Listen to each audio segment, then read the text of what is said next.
આજની ધર્મકથા. પ્રણામ. મુનિ સુવ્રત સ્વામી ભગવાન એમના 5 ભવની કથા અને સમ્યક દર્શન પામ્યાનો સૌથી પ્રથમ ભવ શિવકેતુનો. એ શિવકેતુના ભવની કથાની ગઈકાલે આપણે શરૂઆત કરી છે. ગઈકાલ સુધી આપણે જોયું કે એ બ્રાહ્મણ કુળમાં જન્મેલ બાળક, એમના પિતા જ અધ્યયન કરાવતા હતા બધાને, વિશ્વભૂતિ. બધા બાળકો ભેગો એ પણ ભણે. બધા બાળકો પ્રત્યે એમના માતા પિતાને જેટલો સ્નેહ શિવકેતુના, એના કરતાં કંઈક અધિક દ્વેષ માતા પિતાને શિવકેતુ પ્રત્યે હતો. આ એક દુઃખ હતું જીવનમાં. તો બીજી બાજુ એક સુખ પણ હતું કે બાળકોનો નેતા હતો, બાળકોનો બહુ જ માનીતો વ્યક્તિ હતો, બાળક હતો, વિદ્યાર્થી હતો. આ એક અવઢવ છે જીવનની. આપણને ઘણીવાર ન સમજાય કે આપણે પુણ્યશાળી છીએ કે આપણા પાપનો ઉદય છે. આમ ભગવાનના ભવની પણ વિચારણા કરીએ તો એવું લાગે કે કેવો ભયંકર પાપનો ઉદય હોય કે સગા મા બાપને પોતાનો દીકરો એ પસંદ જ ન હોય. જોવો, અકારણ. પાછું બાળક કજિયાળું હોય, તોફાની હોય, આમાંનું એક પણ કારણ નહીં, અને તેમ છતાં પણ જોવો જ ન ગમે, એની હારે રહેવું જ ન ગમે. આ પાપનો ઉદય. તો બીજી બાજુ અકારણ એ જ બાળક બધા જ વિદ્યાર્થીઓને અતિશય પ્રિય હોય. એટલો બધો પ્રિય કે પોતાના નેતા ગણવા લાગે, એની બધી જ વાતો માને. 8 વર્ષના આ શિવકેતુ માટે આ બંને ઘટનાઓ એક સાથે જે થતી હતી, પેરેલલ, એ વિમાસણ ઊભી કરતી હતી. આને ખરેખર મારા જીવનનો પાપનો ઉદય કહેવાય કે પુણ્યનો ઉદય કહેવાય? આપણને ઘણીવાર આવા પ્રશ્નો થતા હશે કે આપણને જ્યારે કોઈ પુણ્યશાળી કહે ત્યારે આપણને તરત વિચાર આવે કે શું પુણ્યશાળી, જીવનમાં કેટલી મુશ્કેલીઓ છે, કેવા કેવા પાપનો ઉદય છે.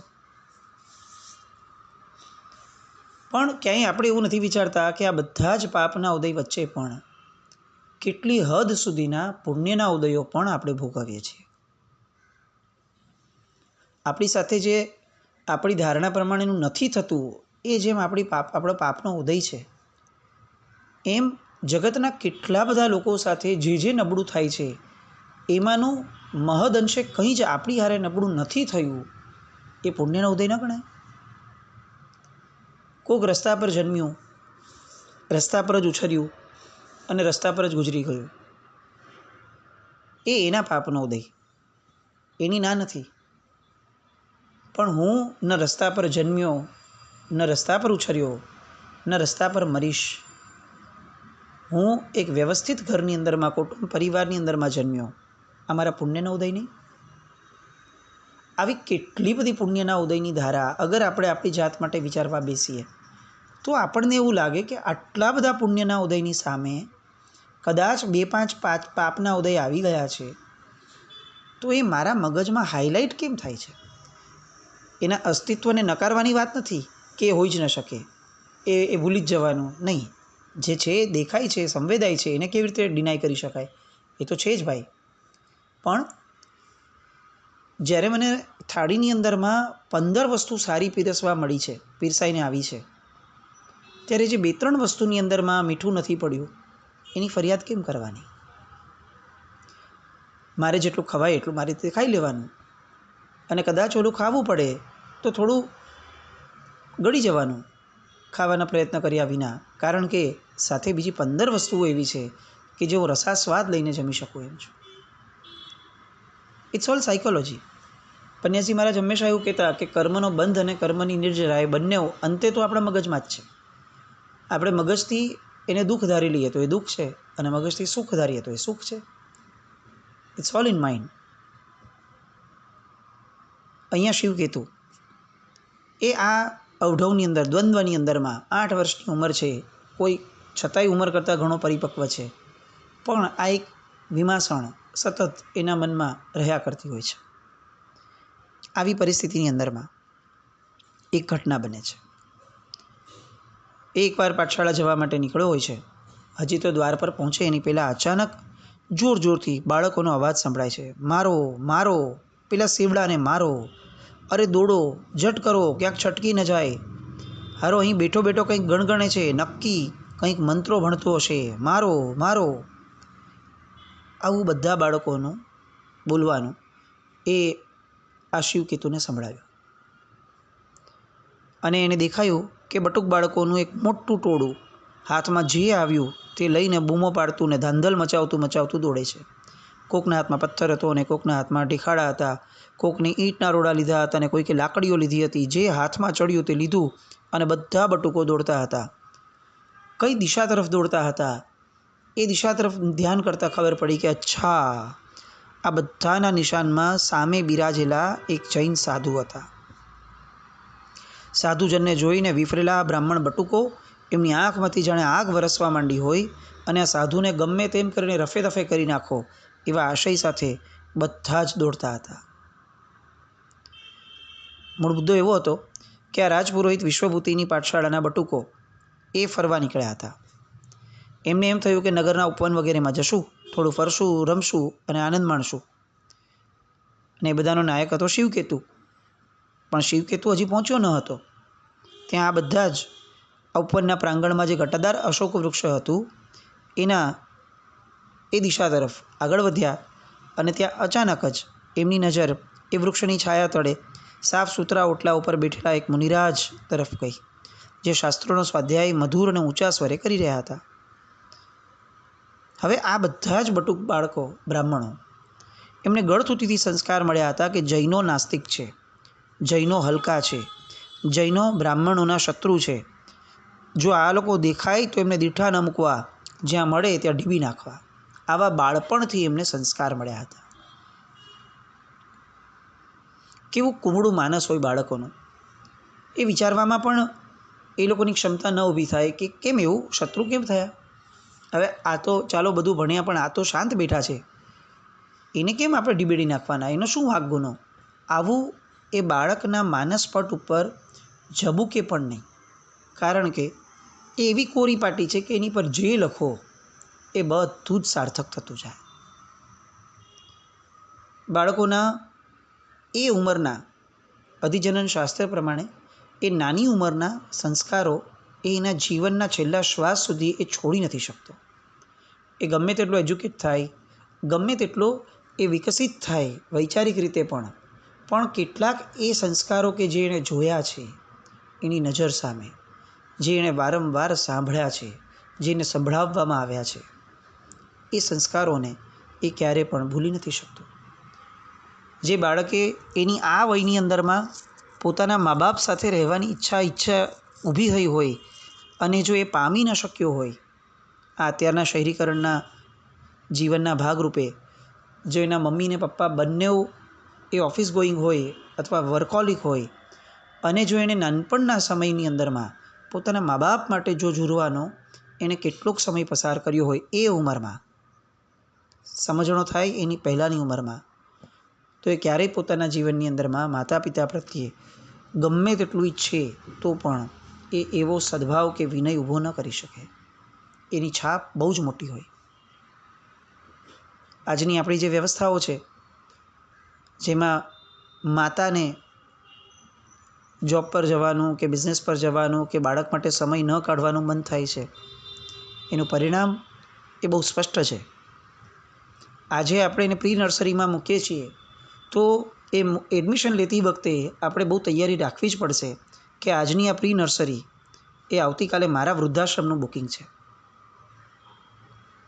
કારણ કે જે વયની અંદરમાં એને ફક્ત મા બાપનો સંગ, ફક્ત ઘરનું વાતાવરણ, ફક્ત લોકોને ઓબ્ઝર્વ કરવા, એ બધું કરવાનું હતું, એ વયમાં એની પાસે કંઈક કરાવવાનું, કંઈક શીખવાડવાનું, આ બધું ભાર મૂકનાર એ મા બાપ એ ક્યાંક ને ક્યાંક પોતાનું અહિત કરી રહ્યા છે. વાતો ઘણી છે, પણ મૂળ મુદ્દા પર આપણે આવીએ અત્યારે કે આ બાળકોને મગજની અંદરમાં ઠસાવી દેવામાં આવ્યું હતું કે આ જૈનો દેખાય, એમાંય સાધુઓ દેખાય તો ડીબેડી નાખવા.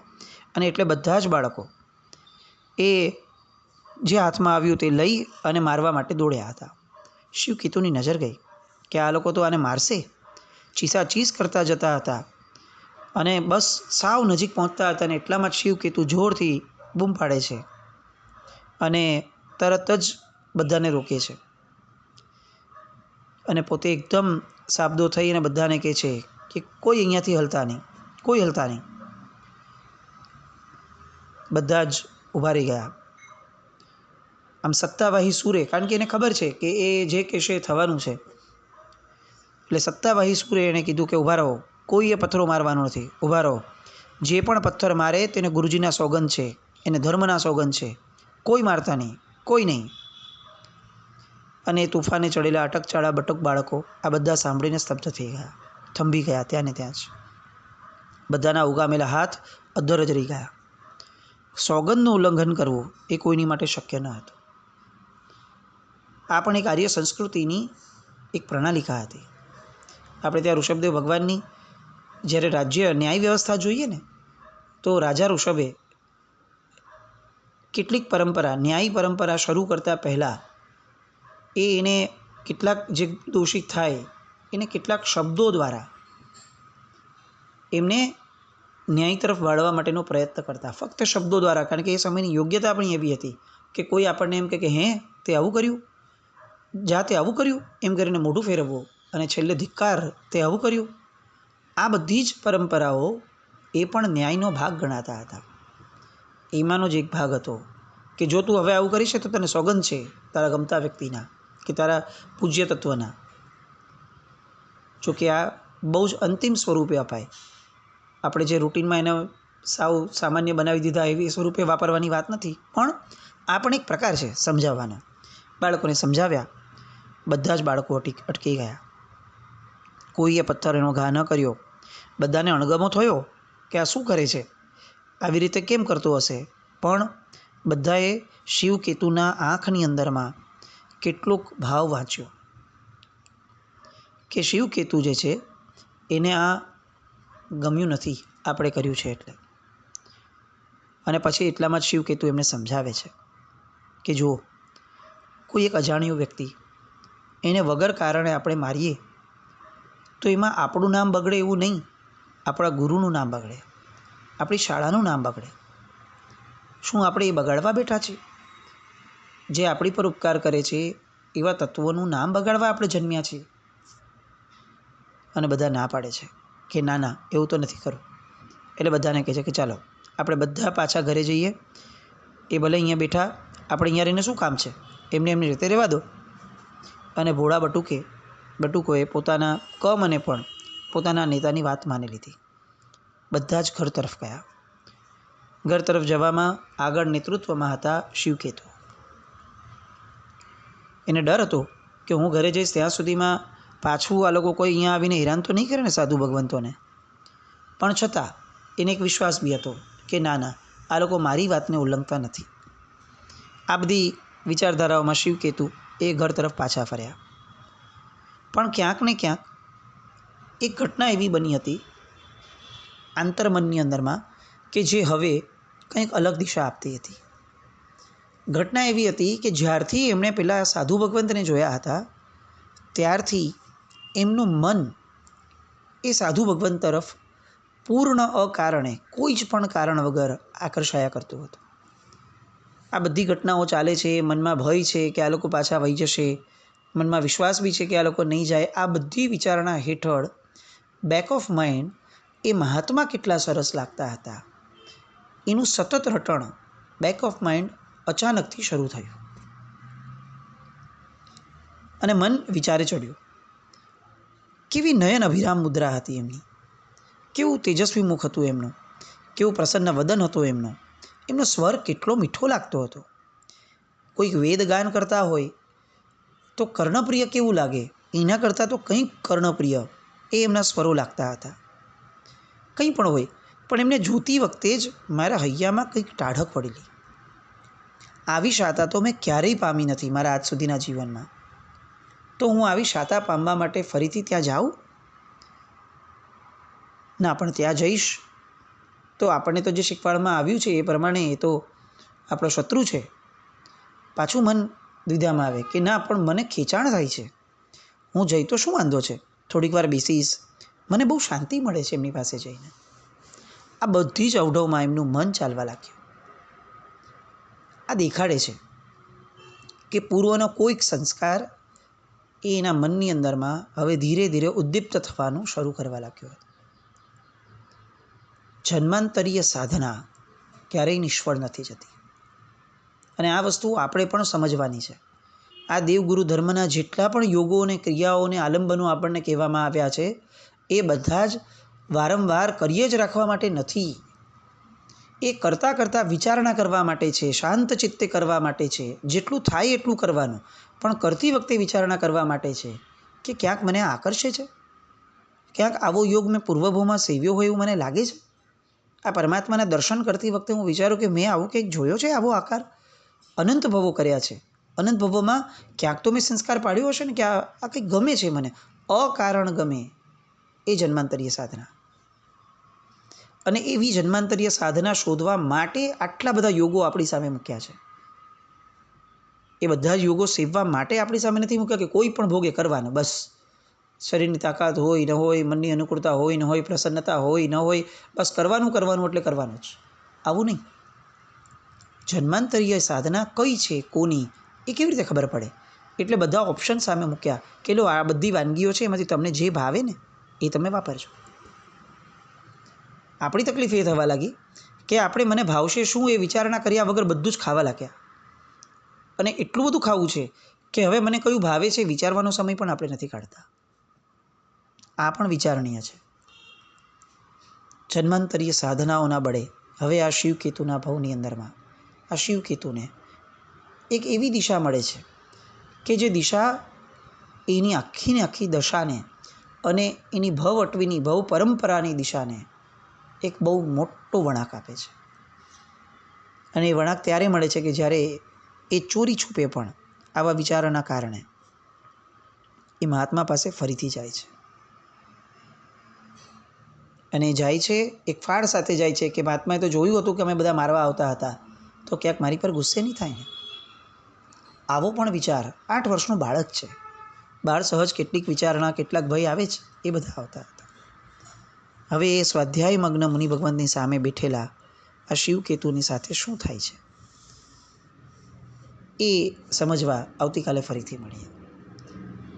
બાકી ગઈકાલે એક વિચાર વહેતો મૂક્યો હતો, સામાન્ય રીતે એની થોડીક નાનકડી વાત. ઘણા બધા આયામો છે. ધર્મકથા અને સૂત્રાર્થ રહસ્યોને ટાઈપ કરીને પણ લખી શકાય એમ છે, અને એ પણ કરવાનું થશે જ.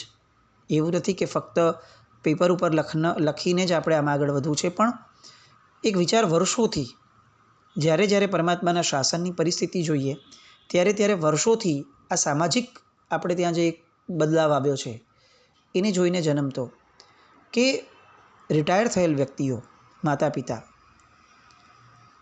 એ લોકો પાસે ટેકનિકલી કંઈક જો પ્રવૃત્તિ નહીં હોય તો જે લોકોને પ્રવૃત્તિની જ આદત પડી છે એ લોકો વગર પ્રવૃત્તિએ નિવૃત્તિને માણી નહીં શકે. એ નિવૃત્તિમાં પણ કંઈક એવી પ્રવૃત્તિ શોધવા પ્રયત્ન કરશે કે જે પ્રવૃત્તિ કદાચ સ્વજનો માટે, ઘરમાં રહેતા વ્યક્તિઓ માટે એ ક્યાંક કેટલીક નબળો પણ ભાવ ઊભો કરી શકે. આજની આપણી ઘરોની પરિસ્થિતિની અંદરમાં વડીલો એ બહુ અલગ સ્થાન ભોગવે છે. આજથી 20-25 વર્ષ પહેલાં જે ભોગવતા હતા એના કરતાં કંઈક અલગ બી છે. આપણે બહુ ભાગ્યશાળી છીએ જૈનો કે આપણા ઘરોમાં લગભગ આવું નથી થતું. પણ ક્યાંક આવું ન થાય એ માટે પણ કેટલીક શુભ પ્રવૃત્તિઓને એવી રીતે પકડી રાખીએ કે જે આપણને અંતર્મુખ થવા તરફ, આપણી પોતાની જાત સાથે રહેવા તરફ, અનાયાસે પણ આપણા મગજને કંઈક ખોરાક આપવા તરફ લઈ જાય. આવી પ્રવૃત્તિઓ હોવી જ જોઈએ. ઘણા વર્ષોથી આ વાતો મહાત્માઓ સાથે કે બીજા સુજ્ઞ વ્યક્તિઓ સાથે ચર્ચાય ત્યારે એમ લાગે કે આપણે આપણા પરિવારોમાં કેમ વડીલો માટે કંઈ વિચારતા જ નથી. વડીલો માટે આખા દિવસની પ્રક્રિયા શું છે? એ ઘરે બેસ્યા હોય તો શું કરશે? નવી આવનારી વહુ એ કંઈક અલગ વિચારધારા લઈને આવેલી છે. હવે એ તો એવું શિક્ષણ જ લઈને આવી છે કે એને બધું ખૂંચશે. અને એમાં પણ જો કંઈક એવી પ્રવૃત્તિ થાય કે જે એને અપ્રિય હોય અને એ વારંવાર થાય તો પરિણામો કેવા માઠા આવશે. એના કરતાં આપણે ત્યાં પરમાત્માના શાસનમાં વડીલો માટે કોઈ પ્રવૃત્તિ કેમ ન શોધાય કે જે ઘરે જ બેસીને થતી હોય, જે એમને ઉંમરના તકાજા રૂપે જ થતી હોય, અને તેમ છતાં એમના મનને બહુ જ પવિત્ર અને બહુ જ અંતિમ સમયની આરાધના માટેની પાત્રતા ઊભી કરવા માટેનું એ ઘડતર થાય, એવી કંઈક પ્રવૃત્તિઓ કેમ ન અપાતી હોય. અને આ વિચારધારાને પણ આવરીને આ એક પ્રયોગ કરવાનું મન થયું કે જો આપણે ત્યાં આવા વડીલો ઘરમાં હોય કે જેમને ગુજરાતી આવડતું જ હશે, એ બધા જ વડીલો, એટલે એમાંના જે વડીલોને એમ લાગે છે કે ના મારે સમય કાઢવો છે અને મારે કંઈક સ્વાધ્યાય કરવો છે, તો આ લગભગ 1100 જેટલી ધર્મકથા, 125 જેટલા સૂત્રાર્થ રહસ્યો, આમ જોવા જઈએ તો બહુ ભગીરથ કાર્ય છે. બધું મળીને 22 મિનિટ કે 23 મિનિટની એવરેજ સાથે આપણે પકડીએ તો લગભગ 27,000-28,000 જેટલી મિનિટો એને આપણે કાગળમાં ઉતારવાની છે. કામ બહુ મોટું છે, પણ કદાચ શ્રોતાઓનો વર્ગ પણ બહુ મોટો છે. આવી રીતે નિવૃત્તિના સમયમાં સ્વાધ્યાય દ્વારા આ બધા મહાપુરુષોને યાદ કરવા દ્વારા મનની અંદર સંસ્કાર પાડવા ઈચ્છુક એવો વર્ગ પણ ઘણો મોટો છે. અલબત્ત આપણી તૈયારી એ પણ છે, જે થતી જ હોય છે સાઈડ બાય સાઈડ, કે આપણે એને ટાઈપ કરાવડાવી લઈએ, ઓડિયો ટુ ટેક્સ્ટમાં જઈએ. એ સેકન્ડ નંબરમાં આ પ્રયત્નોનો પણ આપણે આ વસ્તુમાં જવાના છીએ, પણ પ્રાથમિક રીતે આ કરવાનું કારણ એ છે કે આપણા વડીલો એ જો આમાં જોડાઈ જાય સ્વૈચ્છિક રીતે, આને એવી રીતે પોતાના જીવનની અંદરમાં કેટલાક સમય માટે સ્વીકારી લે, તો આ બધી જ મિનિટોનું જે સ્વાધ્યાય જે એમને થાય છે એ ક્યાંક ને ક્યાંક એમને બહુ સરસ દિશા આપશે, એમને નબળી વિચારધારાઓથી અટકાવી પણ શકશે.